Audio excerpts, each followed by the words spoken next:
Knowing how to construct a Loomis head is a great start. However, this head is still far from being a complete portrait. So in the next few lessons, we're going to learn how to develop this head further to bring it closer to an actual realistic head. We'll be adding in simple features as well as planes of the head to build it into a three-dimensional object.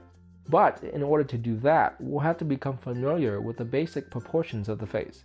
So let's go over that real quick. Overall dimensions of the head. From the front view, the head can fit into a box 3.5 units tall and 3 units wide. Although the head fits snugly into the box from the top to bottom, there's actually a little bit of room along the sides. This tells us that the head is a rectangular shape with the height being slightly more than the width. Now you might be wondering, why is the head 3.5 units tall? Where did this number come from? Well, it turns out it's the result of the rule of thirds. As you might recall, the rule of thirds states that the face can be divided into 3 equal sections. And when we look at this diagram here, we can see that at work. The first unit of height corresponds with the bottom of the nose. The second unit corresponds with the brow line. And the third unit corresponds with the hairline, with the hair area making up the remaining half unit. As you can see, by constructing the head using the methods laid out in the previous lessons, your head will automatically fall into these proportions. Now let's go over the proportions of the facial features. Proportions of the eyes. Concerning position, the eyes will fall right at the midway point of the height. To figure out how far apart to space the eyes, we would simply take the width of the head, which is measured from one side to the other without including the hair, and divide this distance into 5 equal parts. The section in the middle will represent the distance between the eyes. The 2 sections on the side of it will represent the eyes themselves. And the 2 sections on the outer edge will represent the space between the eyes and the side of the face. Okay, so that was quite a mouthful. So let me summarize it this way. The eyes are 1 eye width apart, with 1 eye width of space on each side. Proportions of the nose. Regarding position, the nose will fall right at the center of the face. That's obvious enough. And we already know from the rule of thirds where the bottom of the nose will be, so that's easy as well. The width of the nose will be equal to 1 eye width. So when drawing, we would simply take the space between the eyes and bring it down to find the width of the nose.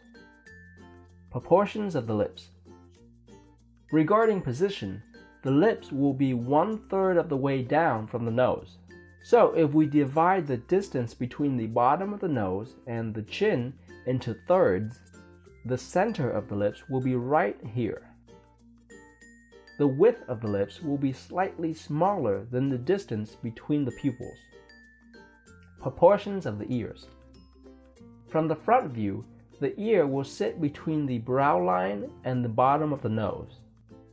From the side view, the ear will sit in the lower back quadrant of the head. This is most easily seen in the simplified head. In this diagram, the ear will fit into this quadrant here. This is one reason why it's so helpful to divide the side of the head into sections when drawing a simplified head. Side view of the head. From the side view, the head can also be put into a box. The dimension of this box will be slightly different from the front view. The height of the box will still be 3.5 units, as that won't change even when you look at the head from the side. However, the width of the head will be slightly larger at 3.5 units. That is to say, the head will be more square-shaped when viewed from the side. Most of the facial features will be concentrated towards the front, with the eyes, nose, and lips fitting within the first unit of the width. The corner of the lips will correspond with the pupils.